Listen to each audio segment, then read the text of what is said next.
Hey guys, so today we're going to be using a script called University, and we're going to be looking in a later video like the actual script and the different things in it, like the tables and the columns. But today we're going to be looking at basically min, max, average, and sum. So we're going to look at like how to take the minimum values, maximum values, the average, like average of some values, sum of values, and so on. So here we go.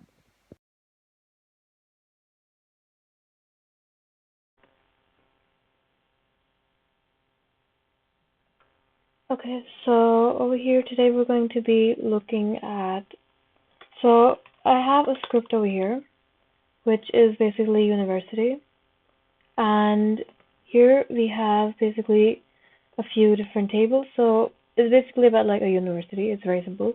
So there's courses, enrollments, major, and students, and so there's like these four tables, and we're going to be going through how like which script it is and going through the actual script to make this later and looking at them in more detail like in a later video. But for now, today we're going to be looking at essentially three things. So we're going to be looking at min max, like the minimum maximum, sum, and average. So to start off with, here I have like all of these. So I'll just select everything once from all four of the tables, so like you know what they're about. So if I select everything from courses, select everything from courses, and run it, then you can see that here we have a course ID, a course name, and credits. Then, and we're going to go into more detail about these later. Right now I'm just like giving a bit of context. So then here we have in enrollments, we have enrollment ID, student ID, course ID, and grade. Then we have majors. So that means we have major ID and major name. And then we have students. So we have the student ID, the name, the age, the gender, the major ID, and the total credit for each student. Okay, so now we're going to be looking at, first we're going to look at max. So here we have select everything from students, where the total credit in, so this is basically the syntax, but as you can tell probably, here there's max, and we're basically looking at which student has like the most total credits. So we do the normal select everything from students, then where the total credits in select max total credits from student. So here it's basically student ID 22 and has total credits 117. And then you can get all the details about it. So it's like an 18-year-old male and major ID is 3. And that's basically like the max. Then we have select everything from courses where the credits and then min. So basically the same thing, but here we have courses instead, and we're looking at credits, not total credits, and we're looking at the minimum. So here, now we get like the course ID, so both of them have the same number of credits, that's why. And the course name is organic chemistry and linear algebra. And so basically both of these have like the least amount of credits, which is basically 2 in this case. And if we look at like select everything from courses, then you can see here like we have 4, 3, 2, 5, and so on. So then next we have, again over here it's min basically, so select major name from majors where the major ID is select min from majors. So here we basically have, so in this one we're basically doing whichever has the minimum major ID, whichever has the smallest major ID. So if I like, so here we have like the smallest major ID, so obviously it's going to be 1 since there is no 0. So if I go over here and write like select everything from majors, select it and run. So then you can see that like the major ID, that's obviously, so here 0 is basically mechanical engineering. So, okay, not there.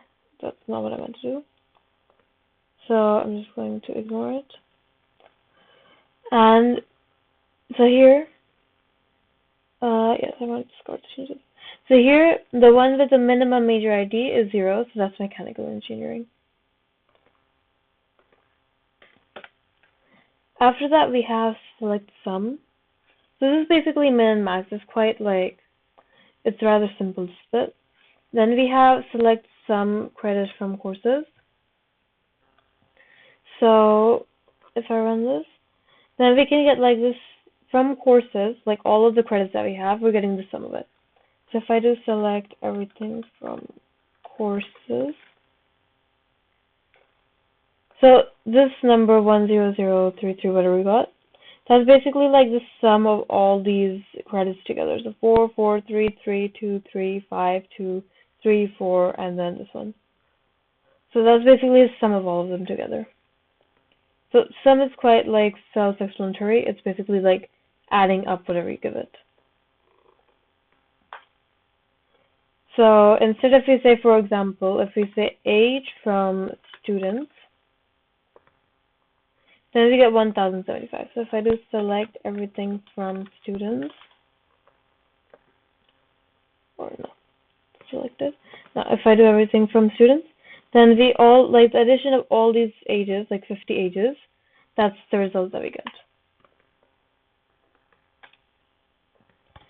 And then we have, last one we're going to be looking at average. So here we have select gender, and then average age from students, and group by gender. So we're going to be looking at group by a bit later. But for now, let's just focus on this bit. So we have select the gender, so male and female, and then the average age. So the average age of all males and the average age of all females.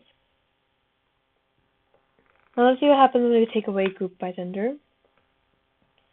So there we basically get that the column student's gender must appear in the group by clause or be used. So we're going to be looking at this a bit later. We're going to be looking at this a bit later. But for now we need to know that when we're using like average, then there has to be like a group by clause. It has to, must appear in the group by clause. So now if I run it again, then it's fine. And if I do select everything from students and run it, so what we're getting basically is that we're grouping them by gender. So that means that if I say like, so what's basically doing that this male, this male, this male, all and then female, and then female. So it's basically taking all of these different genders. So it's taking like both the genders and taking all of these ages and then just taking the average for male and female separately. So that's all it's doing basically.